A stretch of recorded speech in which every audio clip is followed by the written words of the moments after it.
Vladimir Putin ने अपने 5वें कार्यकाल के लिए रूस के राष्ट्रपति पद की शपथ ली। 6 साल के नए कार्यकाल के लिए शपथ लेने के बाद अपने संबोधन में उन्होंने कहा, मुझे विश्वास है कि हम सम्मान के साथ इस कठिन निर्णायक दौर से बाहर निकलेंगे और भी मजबूत होकर उभरेंगे। हमने हमारे विकास लक्ष्यों को प्राप्त करने के उद्देश्य से लंबी अवधि के लिए जो भी योजना बनाई है, निस्संदेह उन्हें पूरा करेंगे। पुतिन ने यह भी कहा कि चुनौतियों के बीच रूसी नागरिकों द्वारा हाल के चुनाव में मुझ पर विश्वास जताकर इस बात की पुष्टि की कि देश सही दिशा में आगे बढ़ रहा है। पुतिन ने कहा, आप रूस के नागरिकों ने पुष्टि की है कि देश सही रास्ते पर है। यह सभी महत्वपूर्ण है क्योंकि हम गंभीर चुनौतियों का सामना कर रहे हैं।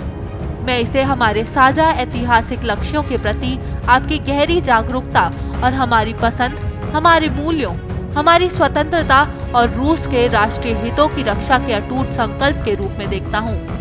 राष्ट्रपति का पद संभालने के इस महत्वपूर्ण क्षण में मैं हमारे देश के सभी क्षेत्रों के नागरिकों के साथ साथ रूस के ऐतिहासिक क्षेत्रों में रहने वाले उन लोगों के प्रति हार्दिक आभार व्यक्त करता हूँ, जिन्होंने अपनी मातृभूमि के साथ एकजुट होकर खड़े रहना चुना है।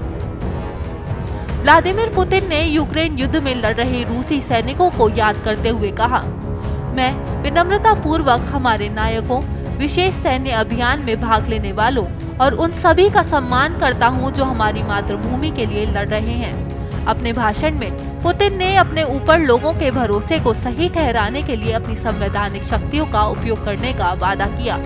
उन्होंने देश की सेवा और सुरक्षा के लिए एकता, अखंडता और समर्पण के महत्व पर भी जोर दिया।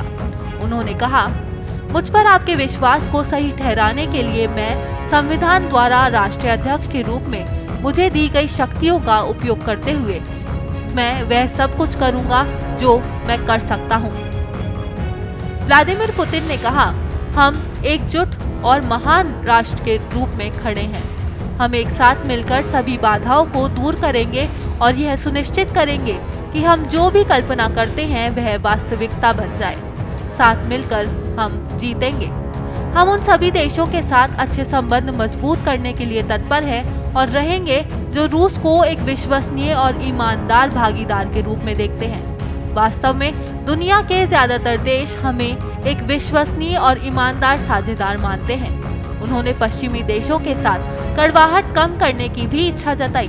पुतिन ने कहा, हम पश्चिमी देशों के साथ बातचीत को अस्वीकार नहीं कर रहे हैं। चुनाव उनका है। क्या वे रूस के विकास को रोकने की कोशिश जारी रखना चाहते हैं? आक्रामकता की नीति जारी रखना चाहते हैं? विकास को रोकने की कोशिश जारी रखना चाहते हैं? वर्षों से हमारे देश पर जो निरंतर दबाव डल रहा है उसे जारी रखना चाहते हैं या सहयोग और शांति का रास्ता तलाशना चाहते हैं? हम सुरक्षा और रणनीतिक स्थिरता को ध्यान में रखकर बातचीत के लिए तैयार हैं, लेकिन ताकत दिखाने की स्थिति में नहीं। हम अहंकार या दंभ के बिना समान स्तर पर और एक दूसरे के हितों के सम्मान के साथ बातचीत के लिए तैयार हैं।